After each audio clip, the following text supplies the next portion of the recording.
President Trump will pose challenges to governments all over the world.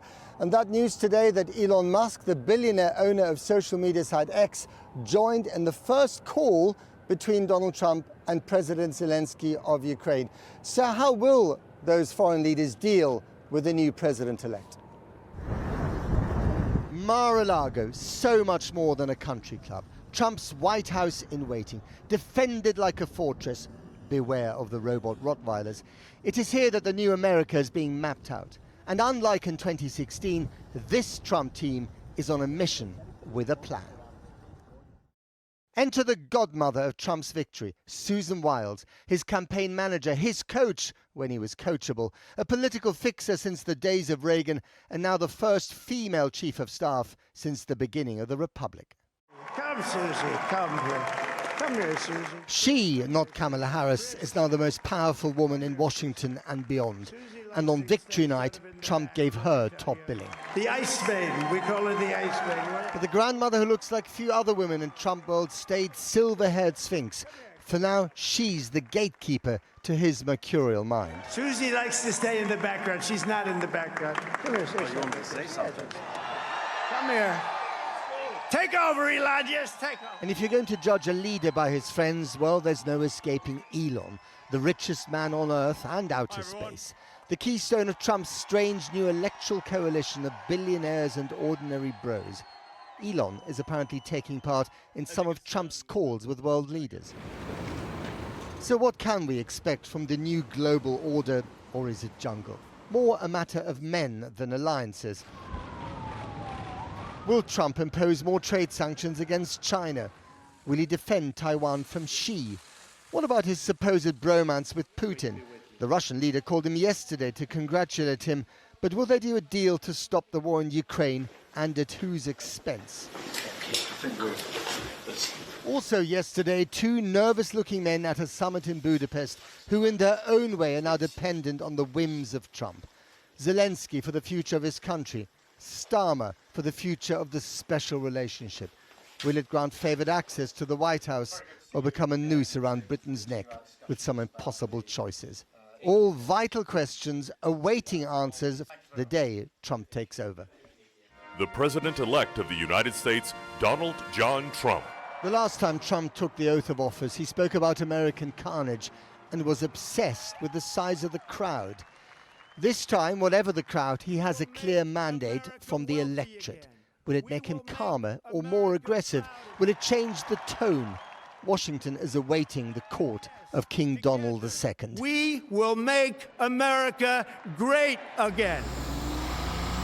In a city of monuments that define the extraordinary journey of American power, perhaps the one of a founding father, wealthy entrepreneur and polymath can give a helping hand.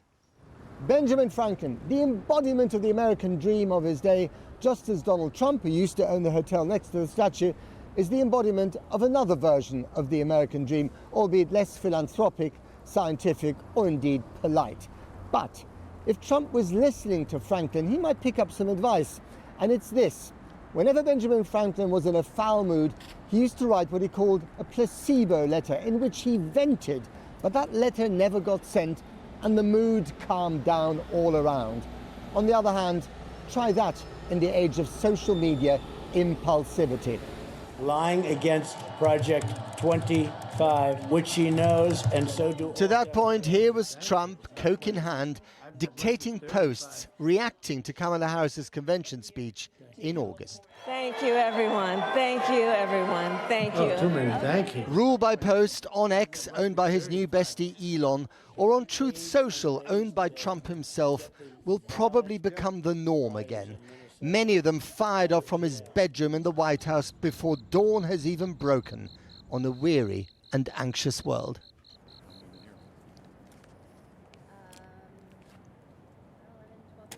Right, well, let's speak to Aaron David Miller. He's a former senior State Department official and also senior fellow of the Carnegie Endowment on Peace. Aaron David Miller, it's good to have you back on the program.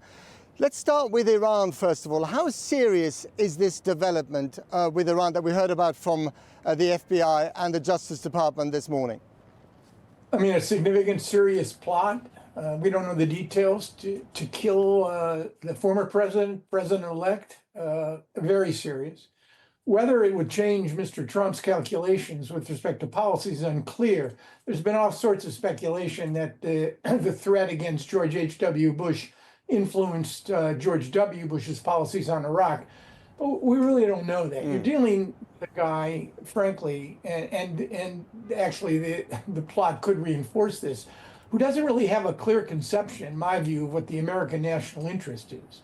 His policies are opportunistic, transactional, ad hoc, and they're tethered to his personal aims, his business interests, his vanity. And so it's conceivable, right? Nothing focuses the mind like a plot to kill you.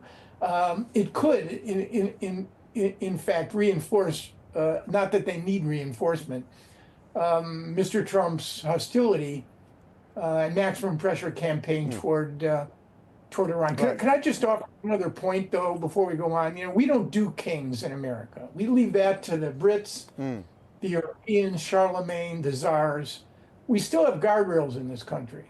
And let's hope over the next 4 years that those guardrails really hold. This is not King Donald the first or the second. Just a point from your American. All right. Perhaps we were projecting here from our own situation back in the UK, in the constitutional monarchy. Just on Iran, very quickly, Aaron David Miller.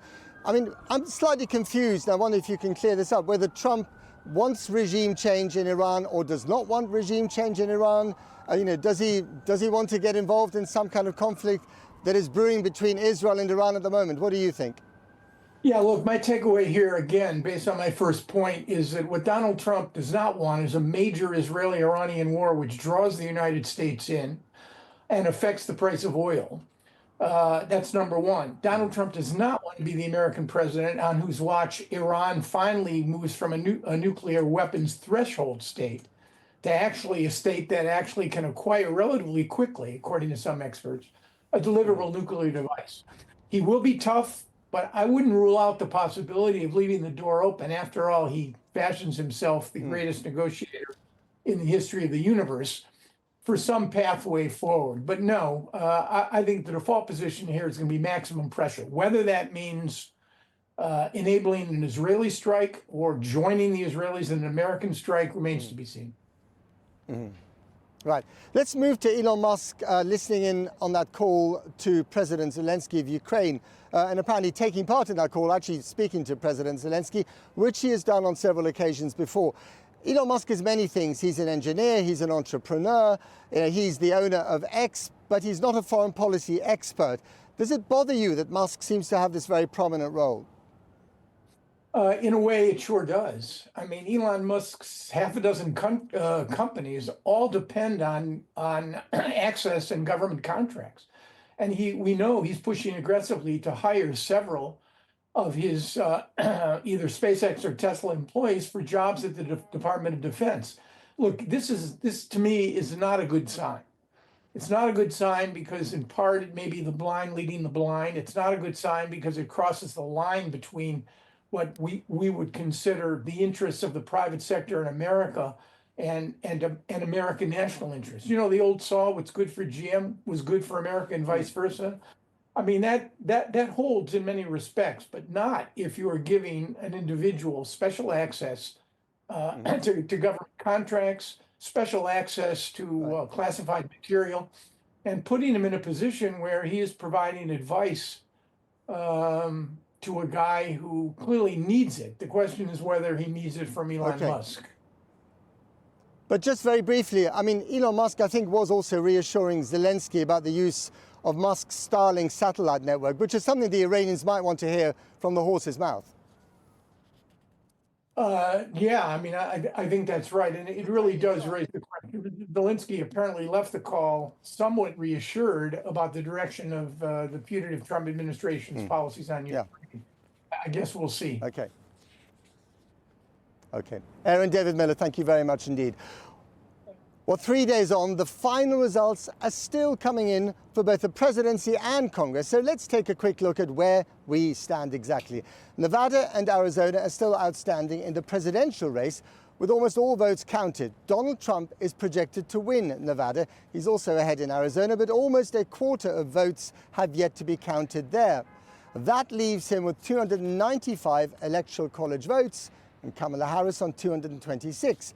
He's also ahead in the popular vote with 4 million more votes than the vice president, although results in California will probably narrow that margin slightly. Turning to Congress, the Republicans have cemented their control of the US Senate, projected to flip 4 seats. They now have 53 to the Democrats' 45, with 2 yet to be called in Nevada and Arizona. And the House of Representatives still in play. 25 of its seats have yet to be called, but the Republicans are just 7 short of the 218 seats that will give them control, while the Democrats have 199. Well, we are now joined here by Lance Trova, a Republican strategist, and Lauren Windsor, a progressive activist and filmmaker. Welcome to you both. Let me start with you, Lance.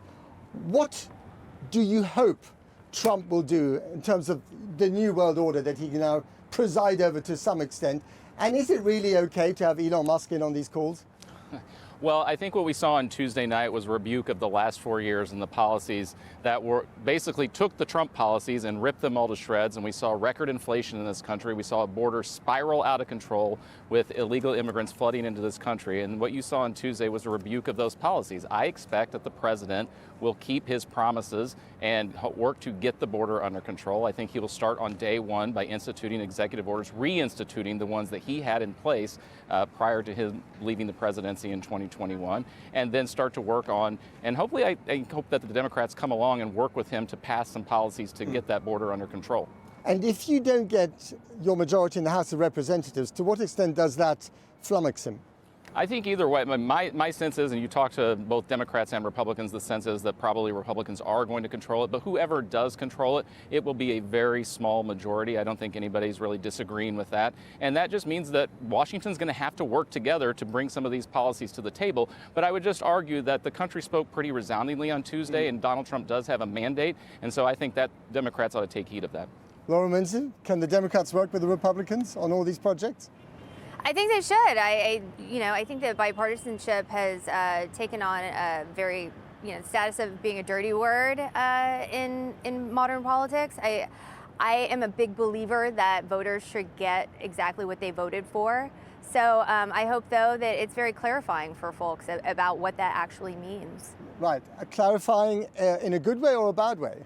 I don't wish harm on anyone, but if people voted for mass deportations, then they should understand what that really means. I mean, there's going to be entire industries that are devastated. The farming industry depends on agricultural workers that come from other countries. The restaurant industry depends on immigrant labor. The cost of mass deportations, of removing 11 million people from this country, I think we're not prepared for that. Plus the drama of it. There was a film in the 70s called A Day Without Mexicans, imagining this economy, this society, without people doing the labor that these immigrants do, and it looked pretty bleak, I have to say.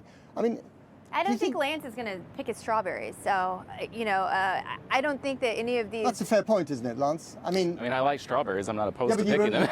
But you rely on immigrant labor, don't you? Well, from south of the course border. the country relies on immigrant labor. But I go back to what I think if there was a report yesterday, they're going to start with the border security bills. It's reinstituting the policies that they had in place. And by every indication of what's been reported, they're going to start with the folks who have committed crimes that are in this country illegally and go from there. I don't think anybody denies that this is a long process. But I also would note that 2 different polls in the course of the last several weeks of the campaign, over 55% showed support for mass deportations. Let's just say that Trump tanked, a bipartisan border bill that was negotiated by Senator Langford, who I don't think anyone would ever say is some raging liberal. James Langford is a really conservative Republican, and he led the negotiations on that. And the entirety of the reason that wasn't passed into law in the Biden administration was because Donald Trump wanted to be able to run on it as a political issue. I mean, I get the impression at the moment, people have sort of put their swords away. There's a degree of shock amongst the Democrats. There's a sense of elation with Republicans. There seems to be a kind of tentative calm, but things could get, the tempers could fray very quickly after January the 20th, couldn't they? It's American politics. Of course the politics may fray. But again, I go back to what happened on Tuesday night and the message that the American people sent. And I think Donald Trump, and I hope Democrats will, and you talked about bipartisanship, I completely agree with you on that. And I hope Democrats afford him the opportunity to get some of these things done, like getting the border under control and getting inflation under control. It's still a 50-50 nation, isn't it? Inflation was under control, even though you won by, a convincing margin, it's still a 50-50 nation. There were a lot of mistakes that were made here. They're going to continue to say that they had a mandate to move forward. We'll see what happens with control of the House. But, regardless of what happens, I don't think that Donald Trump is going to find it as easy to steamroll the Democratic Party and the people, who did not vote for him into accepting some of the worst, most draconian things that he's proposed. And very briefly, what's your message to angry Democrats who say we will never concede? No, I think that you have to concede, and I think it actually takes a lot of soul searching into, it's not calling voters racist, misogynist, and stupid isn't the way forward. Looking at what did we do, how can we improve our message, and what can we deliver to win these voters is what is incumbent upon us to do. Right. Lance, in 5 seconds, a bit of grace from the victor towards the people who've been defeated? Grace and goodwill? I'm sure that the president is going to be looking for all hands to help him get this agenda through in Congress. Lance Trova, Lauren Windsor, thank you very much to both of you.